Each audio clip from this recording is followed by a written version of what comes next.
গুম খুনের হোতা সাবেক সেনা কর্মকর্তা জিয়াউল ৮ দিনের রিমান্ডে। ন্যায় বিচারে আশাবাদী হয়ে উঠছে মানুষ। নামে বেনামে এস আলমের লাখো কোটি টাকা ঋণ, বন্ধের ঝুঁকিতে মালিকানাধীন ৫ ব্যাংক। উন্নত চিকিৎসার জন্য খালেদা জিয়াকে বিদেশে নেওয়া হবে, জানালেন ফখরুল। শান্তি ব্রিগেড গঠনের আহ্বান। অন্তর্বর্তী সরকারের পরিধি বাড়ল, শপথ নিলেন আরও ৪ উপদেষ্টা। মারধর বিবস্ত্র করা মানবাধিকার লঙ্ঘন, বলছে বৈষম্য বিরোধী আন্দোলন। শিক্ষার্থীদের ট্রাফিকের দায়িত্ব থেকে সরে যাওয়ার অনুরোধ।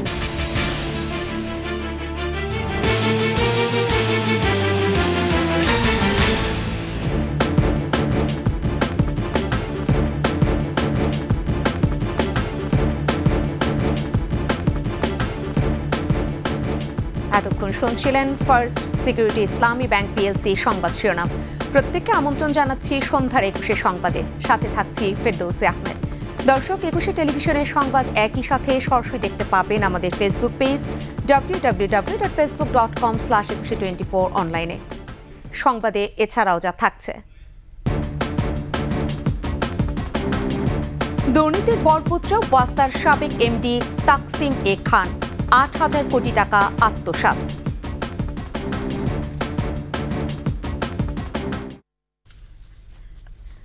চাকুরি থেকে অব্যাহতিপ্রাপ্ত সেনা কর্মকর্তা জিয়াউল আহসানকে হত্যা মামলায় ৮ দিনের রিমান্ডে পাঠানোর আদেশ দিয়েছেন আদালত।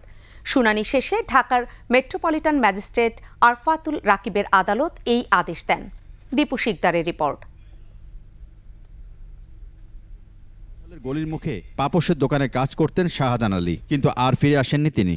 ১৬ জুলাই ঢাকা মেডিকেলের মর্গে পাওয়া যায় তার মৃতদেহ।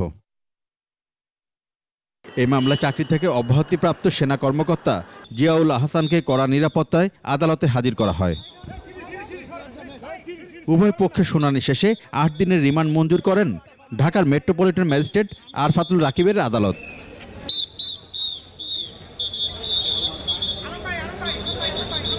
বিজ্ঞ আদালত, তার পক্ষে একজন আইনজীবী, তার আপন বোন ছিলেন আজকে আদালতে।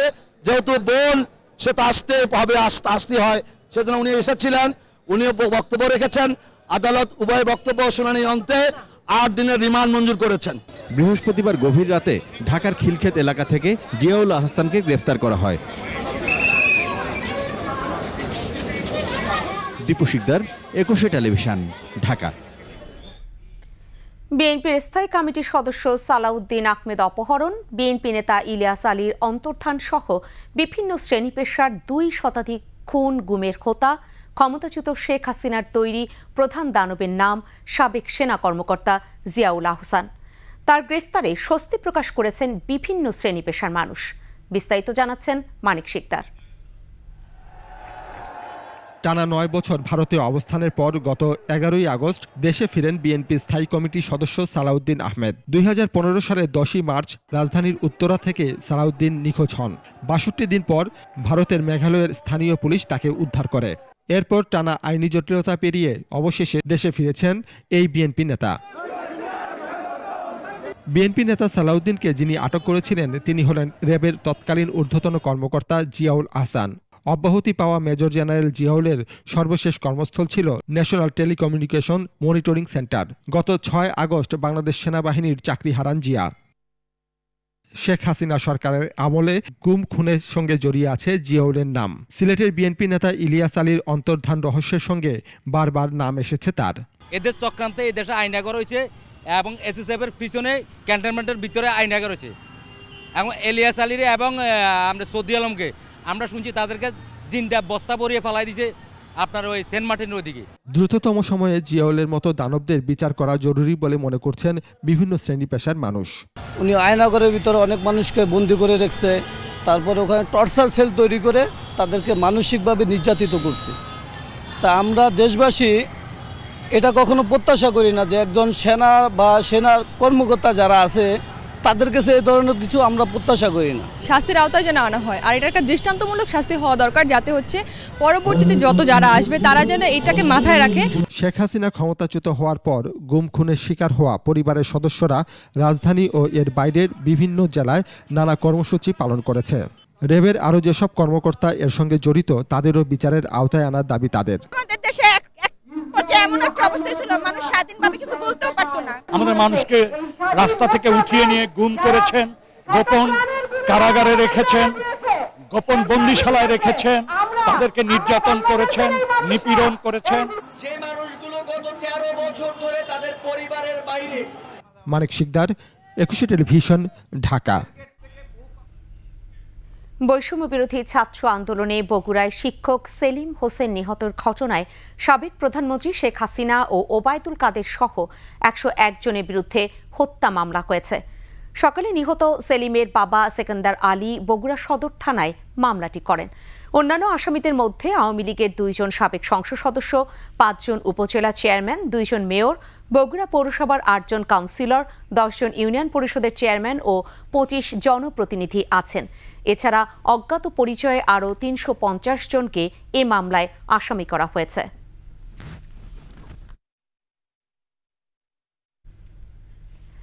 ব্যাংক দখল আর লুটপাট যেন সাইফুল আলম মাসুদ ওরফে এস আলমের কাছে পান্তা ভাতের মতো সহজ। ইসলামী ব্যাংকের মতো নিজের নিয়ন্ত্রণে থাকা আরও 5 ব্যাংকেও ভয়াবহ লুটপাট চালিয়েছে এস আলম গ্রুপ। এতদিন টাকা ছাপিয়ে ঋণ দিয়ে সব ব্যাংক বাঁচিয়ে রেখেছিল কেন্দ্রীয় ব্যাংক। হাসিনার পতনের পর সেই সুবিধাও এখন বন্ধ। ঝুঁকিতে এস আলমের ব্যাংকগুলো। মেহেদি হাসানের রিপোর্ট। একের পর এক ব্যাংক দখল আর লুটপাট, এটাই ছিল সাইফুল আলম মাসুদের নেশা। ক্ষমতাচ্যুত হাসিনা সরকারের আশীর্বাদে এস আলম গ্রুপের এই কর্ণধার নামে বেনামে ঋণের নামে বিভিন্ন ব্যাংক থেকে বের করে নিয়েছেন লাখো কোটি টাকা, বিদেশে গড়েছেন সম্পদের পাহাড়। শীর্ষস্থানীয় বেসরকারি ব্যাংক ইসলামী ব্যাংকও তার থাবা থেকে রেহাই পায়নি, ফোকলা করেছেন আরও কোটি ব্যাংক। 2017 সাল পর্যন্ত ইসলামী ব্যাংক ছিল দেশের সবচেয়ে সমৃদ্ধ ব্যাংক, কিন্তু ক্ষমতাচ্যুত হাসিনা সরকারের প্রত্যক্ষ সহযোগিতায় ওই বছর 5 জানুয়ারি রাজধানীর একটি হোটেলে ব্যাংকটি লুটপাটের আয়োজন চূড়ান্ত হয়। গোয়েন্দা সংস্থার সহায়তায় এটিকে তুলে দেওয়া হয় এস আলম গ্রুপের হাতে। এই গ্রুপের চেয়ারম্যান সাইফুল আলম মাসুদ নিয়ন্ত্রণে নেওয়ার পর থেকেই ইসলামী ব্যাংকের আর্থিক অবস্থা খারাপ হতে থাকে। ঋণের নামে লুটপাট চলতে থাকায় ব্যাংকটি ছাড়তে থাকেন দেশি বিদেশি স্পন্সর শেয়ার হোল্ডাররা।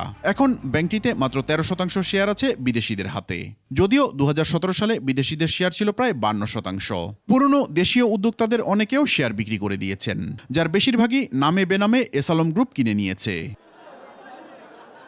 প্রাপ্ত তথ্য অনুযায়ী 2017 সালের জানুয়ারিতে ইসলামী ব্যাংকে 68,135 কোটি টাকা আমানতের বিপরীতে ঋণ ছিল 61,641 কোটি টাকা। 2023 সাল শেষে 1,53,456 কোটি টাকা আমানতের বিপরীতে ঋণ দাঁড়ায় 1,60,026 কোটি টাকা, অর্থাৎ আমানতের চেয়ে ঋণ বেশি। ফলে কেন্দ্রীয় ব্যাংক থেকে ধার নিয়ে চলতে হচ্ছে ব্যাংকটিকে। আর ব্যাংকটির মোট ঋণের 1/3 অর্থাৎ 50,000 কোটি টাকাই নামে বেনামে চলে গেছে এস আলমের পকেটে। এখনো তারা 500, 600, 1000 কোটি টাকা পাচারের চেষ্টা করছে। এই চোর চক্রকে আটকানোর জন্য আমাদের এই ব্যবস্থা আপনারা নেন। যারা এই ব্যাংকটাকে লুটপাট করেছে, এই ব্যাংকটাকে দখল করছে এবং হাজার হাজার কোটি টাকা তারা পাচার করছে, এদেরকে এখান থেকে যেতে হবে, পদত্যাগ করতে হবে।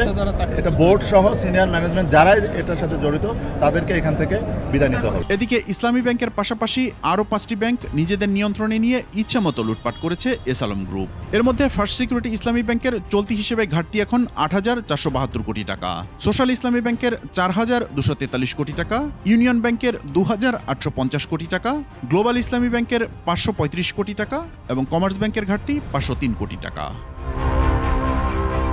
ইসলামী ব্যাংকের মতো সোশ্যাল ইসলামী ব্যাংকের নিয়ন্ত্রণও এস আলমের হাতে যায় 2017 সালে। এর আগের বছর কমার্স ব্যাংকের নিয়ন্ত্রণও নেয় তারা। আর 2013 সালে প্রতিষ্ঠার পর থেকেই গ্লোবাল ইসলামী ব্যাংক ও ইউনিয়ন ব্যাংকের নিয়ন্ত্রণ সাইফুল আলম মাসুদের হাতে। এর আগে 2004 সালে শিকদার গ্রুপ থেকে ফার্স্ট সিকিউরিটি ইসলামী ব্যাংক দখল করে এস আলম। ইসলামী ব্যাংক সহ এস আলমের মালিকানায় থাকা প্রতিটি ব্যাংকেরই পরিচালনা পর্ষদ পুনর্গঠনের পরামর্শ দিচ্ছেন বিশ্লেষকরা। মেহেদি হাসান, একুশে টেলিভিশন, ঢাকা। বিদেশে অর্থায়নের প্রায় 40,000 কোটি টাকার 10টি প্রকল্প থেকে 8,000 কোটি টাকা আত্মসাৎ করেছেন ওয়াসার পদত্যাগ করা ব্যবস্থাপনা পরিচালক তাকসিম এ খান।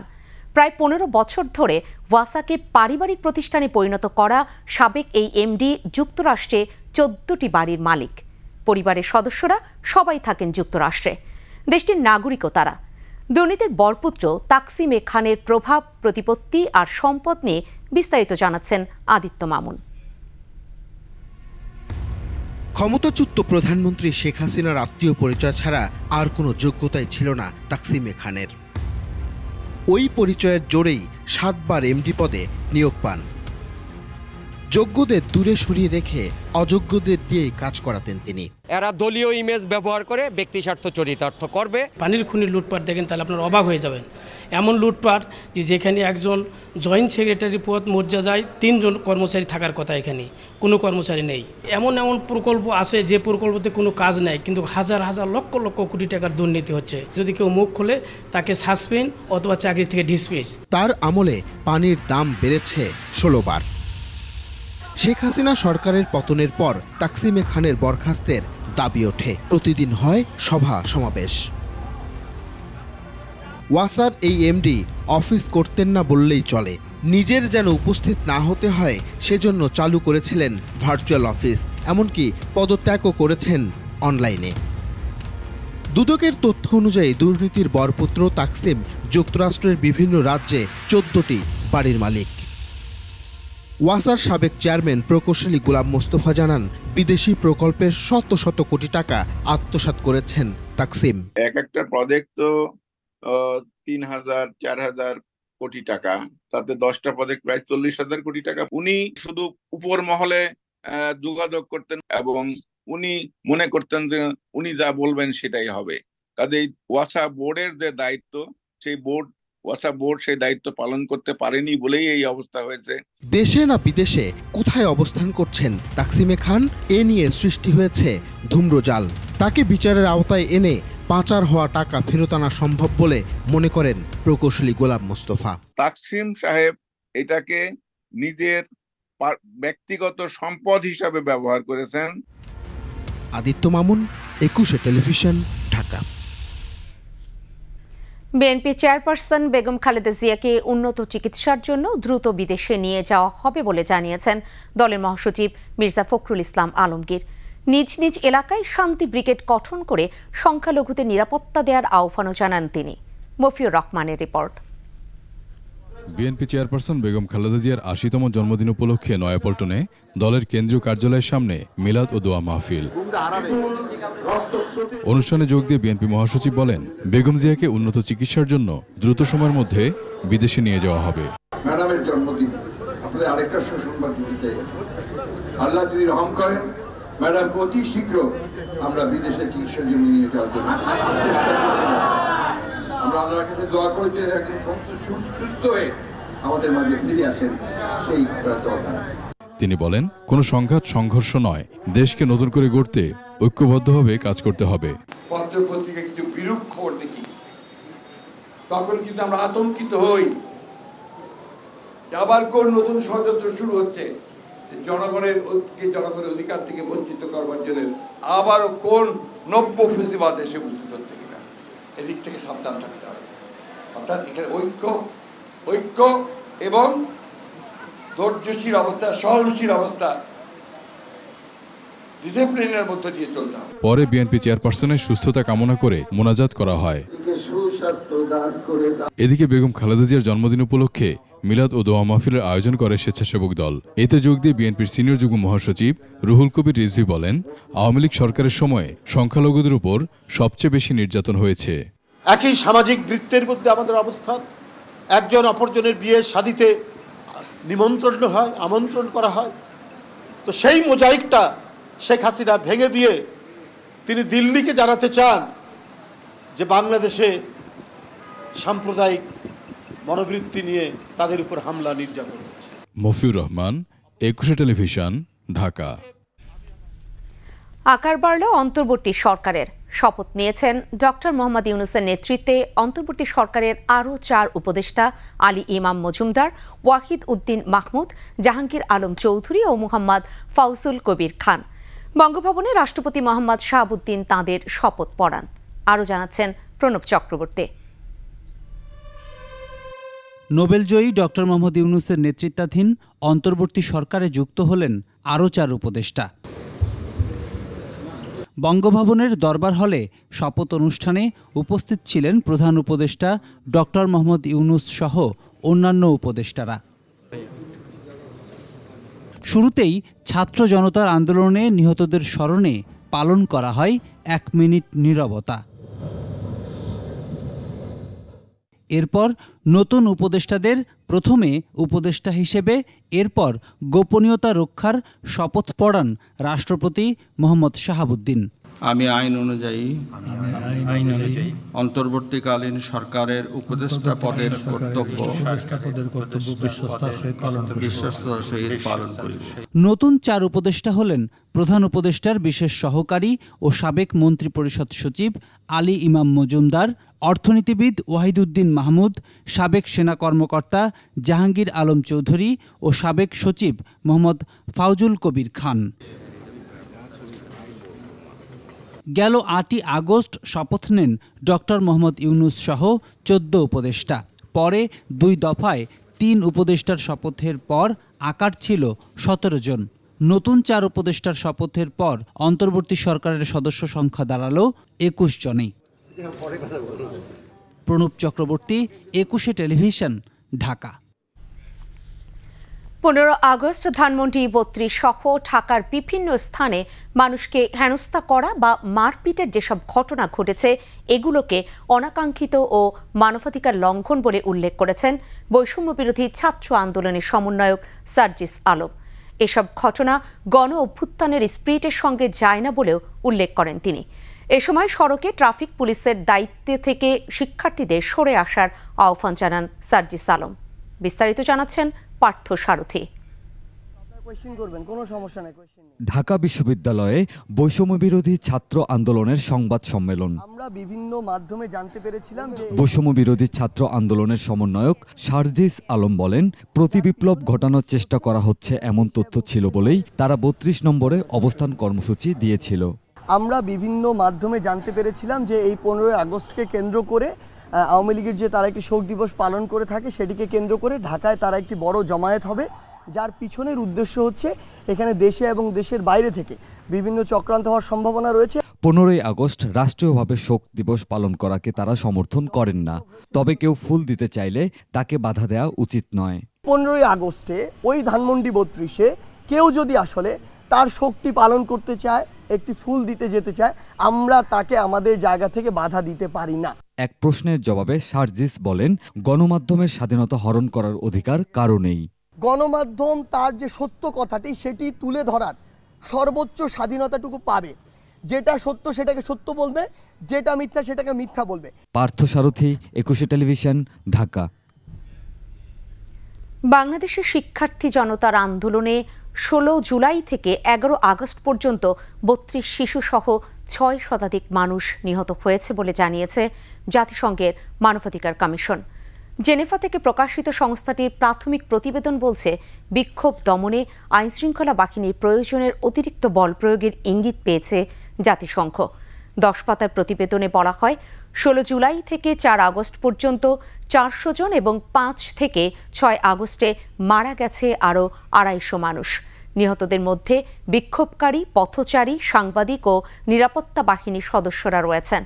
প্রতিবেদনে আইনশৃঙ্খলা বাহিনীর বিরুদ্ধে বিচার বহির্ভূত হত্যাকাণ্ড, যথেচ্ছা গ্রেফতার, গুম, নির্যাতন এবং মত প্রকাশের স্বাধীনতা ও শান্তিপূর্ণ সমাবেশে বাধা দেওয়ার অভিযোগ পাওয়ার কথা জানায় সংস্থাটি। গণমাধ্যম ও আন্দোলনকারীদের কাছ থেকে পাওয়া তথ্যের ভিত্তিতে প্রাথমিক প্রতিবেদনটি তৈরি করেছে জাতিসংঘ।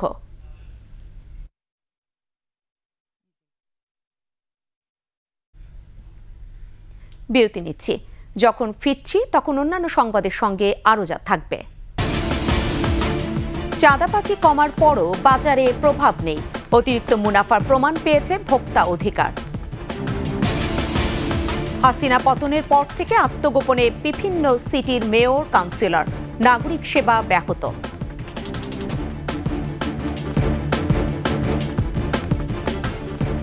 দেখছেন সন্ধ্যার 21 সংবাদ।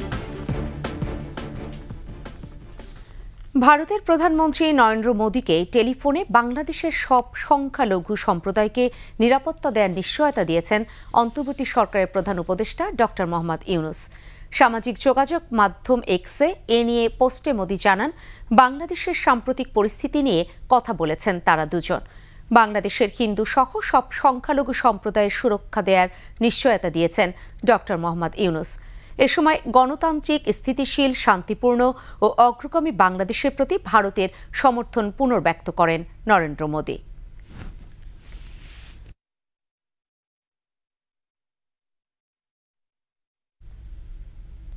সংখ্যালঘু সম্প্রদায় সহিংসতার শিকার হয়ে থাকলে তা প্রতিরোধে ভারতের প্রধানমন্ত্রী নরেন্দ্র মোদীকে বাংলাদেশের সামরিক অভিযানের আহ্বান জানিয়েছেন বেঙ্গালুরুর MLA রেজওয়াল আরশাদ। তার এই দাবিকে বাংলাদেশের সার্বভৌমত্বের প্রতি হুমকি হিসেবে দেখছেন বিভিন্ন শ্রেণী পেশার মানুষ। এতে দ্বিপক্ষীয় সম্পর্কে বিরূপ প্রভাব ফেলবে বলেও মনে করছেন তারা। বিস্তারিত জানাচ্ছেন শিউলি শবনম। ভারতের বেঙ্গালুরুর শিবাজীনগর আসনের জনপ্রতিনিধি রিজওয়ান আরশাদ। বিতর্কিত সব মন্তব্যের জন্য খোদ ভারতেই সমালোচিত এই আরশাদ। 14 আগস্ট আরশাদ ভারতের প্রধানমন্ত্রী নরেন্দ্র মোদীর কাছে একটি চিঠি পাঠান। ওই চিঠিতে বলা হয়, বাংলাদেশের সহিংসতার শিকার হচ্ছে সংখ্যালঘু সম্প্রদায়, তাদের রক্ষায় তেমন কোনো ব্যবস্থাও নেওয়া হচ্ছে না। আরশাদ তার চিঠিতে প্রয়োজনে সেনা হস্তক্ষেপের দাবিও জানান। নরেন্দ্র মোদীর কাছে পাঠানো আরশাদের এই চিঠি বাংলাদেশের অভ্যন্তরীণ রাজনীতিতে শুধু হস্তক্ষেপই নয়, সরাসরি সার্বভৌমত্বের প্রতি হুমকি বলে মনে করছেন বিভিন্ন শ্রেণী পেশার মানুষ। এই অভ্যন্তরীণ বিষয় বা ধর্ম নিয়ে একটা খেলা এইটা মোটেও উচিত হইতেছে না। আমাদের ভাই বোনদের সাথে যেরকম বন্ধুত্বপূর্ণ সম্পর্ক রয়েছে, এটা নষ্ট করার ওরা চেষ্টা করছে। এটা আসলে আমাদের দেশের জন্য খুবই ক্ষতিকর ব্যাপারটা। বাংলাদেশে কথিত সংখ্যালঘু নির্যাতন নিয়ে ভারতের বিভিন্ন গণমাধ্যমে বিশেষ উদ্দেশ্যে যে অপপ্রচার চলছে, সামরিক অভিযানের উস্কানিকে তারই অংশ বলে মনে করছেন বর্তমান এবং সাবেক ছাত্রনেতারা। তারা যদি অন্য কিছু ইঙ্গিত করে, এমন কোনো কথা বলে যার কারণে আমার দেশের স্বাধীনতা এবং সার্বভৌমত্ব হুমকির স্বরূপ হয়, তাহলে আমাদের পক্ষ থেকেও আমরা পাল্টা কথা বলবো। আমাদের স্বাধীনতা সার্বভৌমত্বের উপর হুমকির মতো একটি কথাবার্তা আমরা তীব্র নিন্দা জানাচ্ছি এবং একই সাথে সাথে আমাদের এই সরকারকে আমরা বলছি যে তাদের রাষ্ট্রদূতকে ডেকে অবশ্যই প্রতিবাদ করা উচিত। আমি এই বক্তব্যের মধ্যে পুরো ভারতের মানুষকে এর মধ্যে যুক্ত করব না। এই যে বক্তব্যগুলো দিচ্ছে, আমরা যেমনিভাবে তার প্রতিবাদটা করছি, ভারতের শুভবোধের যে মানুষগুলো আছে তাদেরও উচিত তার প্রতিবাদ করা। আর সংখ্যালঘু সম্প্রদায়ের নেতারা জানালেন, নিরাপত্তা নিশ্চিতে অন্তর্বর্তী সরকারের উপর তাদের আস্থার কথা। উনি কিন্তু তার ক্ষমতা এই দায়িত্ব নেওয়ার কদিন পর ঢাকেশ্বরীর মধ্যে স্বেচ্ছায় আসছেন, নিজে একেবারে স্বল্প এই আধা ঘন্টা নোটিসে আমাদেরকে বলেছে, আমরা আসবার চেষ্টা করেছি এবং পরিদর্শন করে গেছেন। সেখানেও তিনি কিন্তু একটা কথা বলেছেন, বাংলাদেশের সকল জাতি ধর্ম নির্বিশেষে সবাই মিলে একটি পরিবার। সাম্প্রদায়িক সম্প্রীতি বজায় রাখতে যে কোনো উস্কানিমূলক কর্মকাণ্ড উপেক্ষা করা জরুরি বলেও মনে করছেন তারা।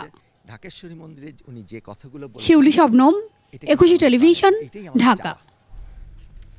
চাঁদাবাজি কমার পরও নিত্যপণ্যের দামে আশানুরূপ প্রভাব পড়েনি বলে অভিযোগ ক্রেতাদের। ভোক্তা অধিকার সংরক্ষণ অধিদপ্তরও খুচরা পর্যায়ে অতিরিক্ত মুনাফার প্রমাণ পেয়েছে। বাজার মনিটরিং আরও জোরদার করতে পারলে নিত্যপণ্যের দাম আরও কমিয়ে আনা সম্ভব হবে বলে দাবি ক্রেতাদের। মেহেদি হাসানের রিপোর্ট।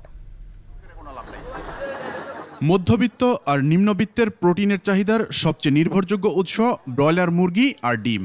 কিছুদিন আগে এ দুটো পণ্যের দাম বেড়েছিল লাফিয়ে লাফিয়ে, তবে অন্তর্বর্তী সরকার আসার পর মুরগির দাম নিম্নমুখী, ডিম স্থিতিশীল। গেল এক সপ্তাহের ব্যবধানে সব ধরনের মুরগির দাম কমেছে কেজিতে 20 থেকে 30 টাকা। ব্রয়লার বর্তমানে 150 থেকে 60 টাকা, আর সোনালী হচ্ছে আপনার 240 টাকা 30 টাকা এরকম আর কি। ডিমের দাম আগের স্বাভাবিক বাজারের মধ্যে আছে। ছাত্ররা অনেক আগে নির্ধারিত করেছে যে 140 টাকা বিক্রি করতে, তারা ওইরকম বাড়ে নেই। এদিকে শুক্রবার ভোক্তা অধিকার সংরক্ষণ অধিদপ্তরের ভ্রাম্যমাণ আদালত আসে বাজার মনিটরিংয়ে। এ সময় মুরগিতে কেজি প্রতি 75 টাকা পর্যন্ত মুনাফা করার প্রমাণ পায় তারা। পাশাপাশি মরা মুরগি বিক্রি করে একটি দোকানকে 50,000 টাকা জরিমানা ও সিলগালা করা হয়। কেজি প্রতি প্রায় 60 টাকা থেকে 77 টাকা অতিরিক্ত লাভ করছেন। এটা একটা অনৈতিক চর্চা। আর দ্বিতীয়ত কোশ্চেনের এক পর্যায়ে আমরা দেখলাম যে এখানে ফ্রিজ আছে, ফ্রিজে দেখলাম বিপুল পরিমাণে মুরগি প্রসেস করে রেখে দিয়েছেন। আমরা যখন জিজ্ঞেস করলাম তাকে যে এই মুরগিগুলো কি কার জন্য রেখেছেন, উনি বলছেন রেস্টুরেন্টে সাপ্লাই দেওয়া হয়। তো ঠিক আছে, কি মুরগি বলছেন যে অপেক্ষাকৃত দুর্বল মুরগি, অর্থাৎ যে মুরগিগুলো মরে গিয়েছে সেই মুরগিগুলো ইনস্ট্যান্ট ওনারা প্রসেস করে ফ্রিজে সংরক্ষণ করেন। গরু খাসির মাংসের দাম আছে আগের মতোই। বেশিরভাগ মাছের দাম অপরিবর্তিত থাকলেও ইলিশ, পাঙ্গাস ও চাষের কোয়ের দাম কিছুটা কমেছে। কেজিতে 1-1.5 টাকা কমছে, আর 1 কেজিটা বিক্রি করতেছে 1550, আর 1 কেজি 100-200 গ্রাম এটা বিক্রি করতেছে 1600 টাকা কেজি। 1 কেজি যেটা পাঙ্গাসটা মনে করেন 150-160 টাকা কিনতে পারতেন, 1 কেজি 100 কেজিটা 150 টাকা 60 টাকা কিনতে পারে, আর কই মাছটা মনে করেন 200-210-20 টাকা কিনতে পারতেছে।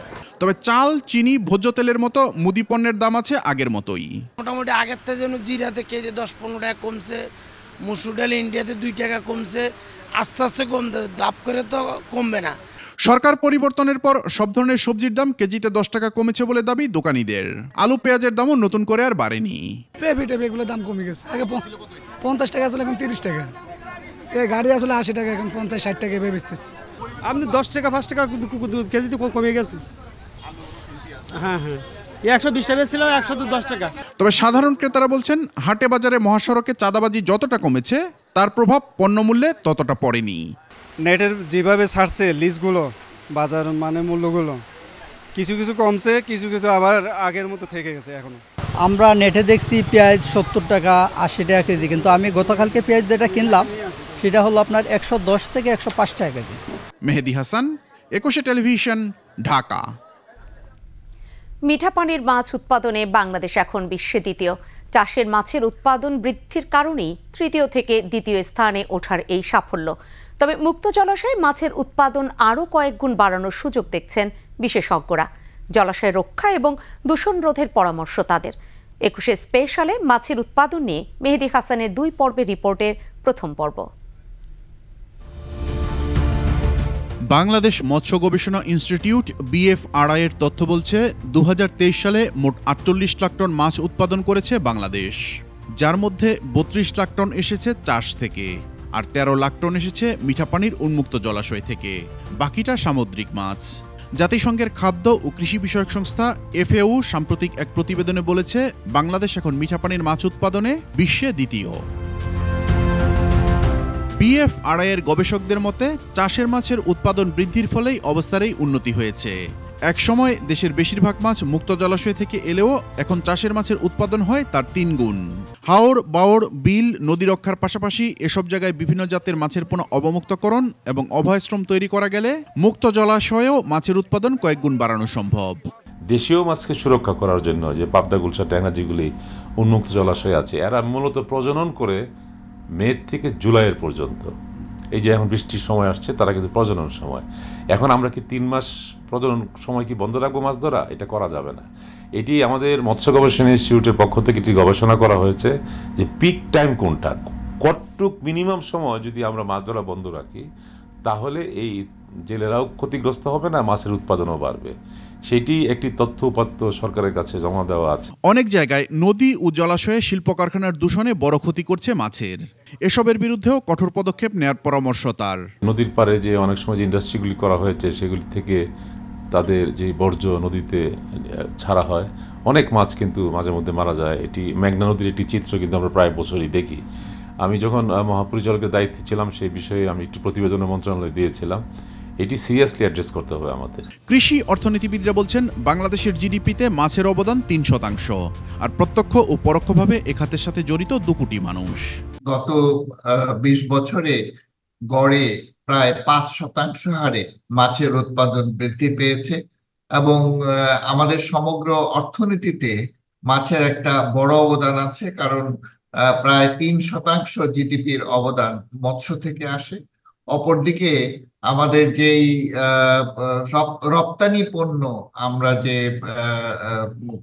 বাংলাদেশ থেকে বৈদেশিক মুদ্রা অর্জন করে, তার মধ্যে মৎস্য খাত কখনো দ্বিতীয় আবার কখনো তৃতীয় স্থান অধিকার করে থাকে। দূষণের ফলে মাছের উৎপাদন কতটা ক্ষতিগ্রস্ত হয়েছে আর এর আর্থিক মূল্যই বা কত, তার কোনো হিসেব নেই সরকারি বেসরকারি কোনো পর্যায়েই।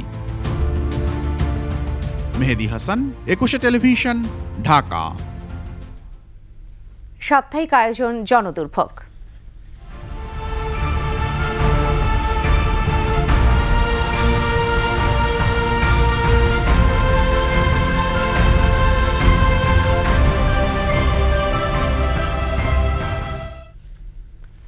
ছাত্র জনতার আন্দোলনে শেখ হাসিনা সরকারের পতনের পর থেকে আত্মগোপনে বিভিন্ন সিটির মেয়র ও কাউন্সিলররা কার্যালয়ে না আসায় সব ধরনের সেবা থেকে বঞ্চিত হচ্ছেন নাগরিকরা। প্রতিনিধিদের তথ্যচিত্রে ডেস্ক রিপোর্ট। এখনও ধ্বংসস্তূপ রাজশাহী সিটি কর্পোরেশন কার্যালয়। শেখ হাসিনা সরকারের দেশ ত্যাগের পর জ্বালিয়ে দিয়ে লুটপাট চালানো হয় নগর ভবনে। ভাঙচুর, অগ্নিসংযোগ ও লুটপাট হয় 20টি ওয়ার্ড কাউন্সিলরের কার্যালয়েও। সেদিন থেকে আত্মগোপনে সিটি কর্পোরেশনের মেয়র সহ প্রায় ২৬ জন কাউন্সিলর। বিপর্যস্ত নাগরিক সেবা কার্যক্রম দ্রুত সমাধানের আশা প্রধান নির্বাহী কর্মকর্তার। ওয়ারিশন সার্টিফিকেট নিতে আসছি, ওনাদেরকে জিজ্ঞেস করলাম যে কবে নাগাদ পাওয়া যাবে। ওনারা বললো যতদিন না অফিস সচল হচ্ছে ততদিন। অফিসিয়ালি কোনো কাজ আমার একটা কাগজের দরকার হতো, আমি এসে পাচ্ছি না। মিটিং হলেই এখন সেখান থেকে সিদ্ধান্ত হবে যে কি করে আমাদের সিটি কর্পোরেশনের বাদবাকি কার্যক্রমগুলো চলমান। যেগুলো অনলাইন সেবা সেগুলো চালু আছে, কিন্তু ম্যানুয়ালি যেগুলো আপনার হোল্ডিং ট্যাক্স, তারপরে ট্রেড লাইসেন্স, তারপরে আমাদের ওই যে অটোরিকশার লাইসেন্স নবায়ন, এই কাজগুলো বিঘ্নিত আছে। একই চিত্র কুমিল্লা সিটি কর্পোরেশনেও। এখানে ২৭টি ওয়ার্ডে সাধারণ ও সংরক্ষিত মিলে কাউন্সিলর ৩৬ জন। ৫ আগস্ট শেখ হাসিনা সরকারের পতনের পর থেকে আত্মগোপনে তারা। সব ধরনের সেবা বন্ধ থাকায় বিপাকে নাগরিকরা। তো সকল সেক্টরই তো দেখলাম যে তারা তো এখনো কেউই তো কাজে ফিরে আসে নাই। দেশের পরিস্থিতির কারণে কাউন্সিলর কিন্তু অফিস করতেছে না। টিকা দেওয়ার জন্য জন্ম নিবন্ধন চাচ্ছে, তো জন্ম নিবন্ধন করতে পারছি না। রংপুর সিটি কর্পোরেশনের ৩৩টি ওয়ার্ডের মধ্যে ২০ জন কাউন্সিলরের কার্যালয়ে ফাঁকা। তালা ঝুলছে তাদের ব্যক্তিগত কার্যালয়েও। অনুপস্থিত ৬ জন সংরক্ষিত কাউন্সিলরও। এ অবস্থায় জাতীয়তা সনদ, জন্ম মৃত্যু নিবন্ধন এবং ওয়ারিশান সনদ সহ অন্যান্য সনদ ইস্যু করা যাচ্ছে না। ভোগান্তিতে নগরবাসী। জরুরিভাবে প্রত্যয়নপত্রের প্রয়োজন, সেক্ষেত্রে আমি কাউন্সিলর অফিসে যে পাইনি চারিত্রিক সনদপত্র, আমি ওটা করব। তা আমি কাউন্সিলর অফিসে গেলাম, যা দেখি কাউন্সিলর অফিস বন্ধ। তাদের পাচ্ছি না। আমাদের জন্মসদন সহ আমরা বিভিন্ন কাজে বাধাগ্রস্ত হচ্ছি। প্রত্যয়ন এখন একটা করব সিগনেচারের জন্য, সেই সিগনেচারটা নেওয়ার জন্য আমাকে ঘুরতে হচ্ছে।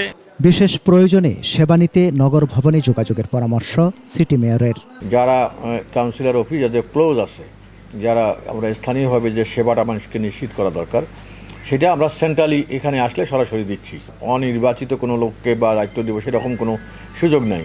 নাগরিক সেবা নিশ্চিতে দ্রুত কার্যকর পদক্ষেপ চান ভুক্তভোগীরা। সমর ইসলাম, ডেস্ক রিপোর্ট, ২১ টেলিভিশন। বিরতি নিচ্ছে। যখন ফিরছি তখন অন্যান্য সংবাদের সঙ্গে আরও যা থাকছে। আফ্রিকার পর এবার ইউরোপে এমপক্স শনাক্ত, ছড়িয়ে পড়েছে পাকিস্তানেও। মাঠে গড়াচ্ছে ইংলিশ প্রিমিয়ার লিগ। প্রথম ম্যাচে ম্যান ইউ ফুলহামের লড়াই।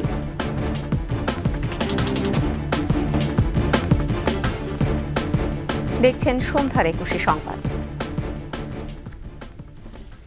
রংপুর কেন্দ্রীয় কারাগারে বন্দীদের দুই গ্রুপের মধ্যে ধাওয়া পাল্টা ধাওয়া ও সংঘর্ষের ঘটনা ঘটেছে। কারাগারে একজন কয়েদির মৃত্যুকে কেন্দ্র করে সকাল থেকে কারাগারের ভেতরে উত্তেজনা দেখা দেয়। পরিস্থিতি নিয়ন্ত্রণে আনতে কারারক্ষীরা ফাঁকা গুলি ছোড়ে। স্থানীয়রা জানান, সকাল থেকে কারাগারের ভেতর হতে গোলাগুলির শব্দ শুনতে পাওয়া যায়। এ সময় মানুষজন ছোটাছুটি করছিল। জেলা প্রশাসক জানান, কারাগারের ভেতরের গাছ থেকে আমড়া পেড়ে খাওয়ার ঘটনাকে কেন্দ্র করে দুজন কয়েদির মধ্যে ঝগড়া বাঁধে। সে সময় রফিকুল বাহারকে মাথায় আঘাত করা হয়। তাকে রংপুর মেডিকেল কলেজ হাসপাতালে নেওয়া হলে চিকিৎসক মৃত ঘোষণা করেন।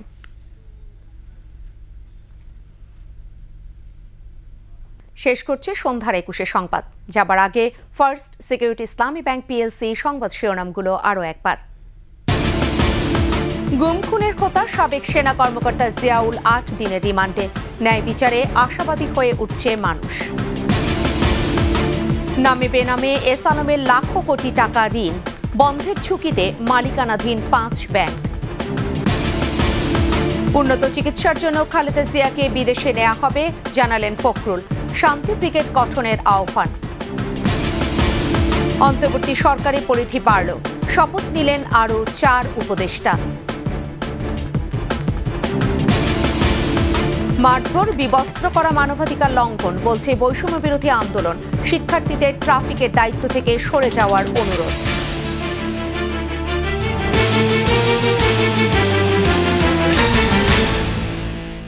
সর্বশেষ সংবাদ জানতে ডায়াল করুন 2021 নম্বরে আর ভিজিট করুন 21-tv.com এই ওয়েবসাইটে। এছাড়া ফেসবুকে ভিজিট করতে পারেন www.facebook.com/2124 অনলাইনে। এতক্ষণ সাথে থাকার জন্য ধন্যবাদ। পরবর্তী সংবাদ 8:55 দেখার আমন্ত্রণ রইল। 21-এর সাথেই থাকুন।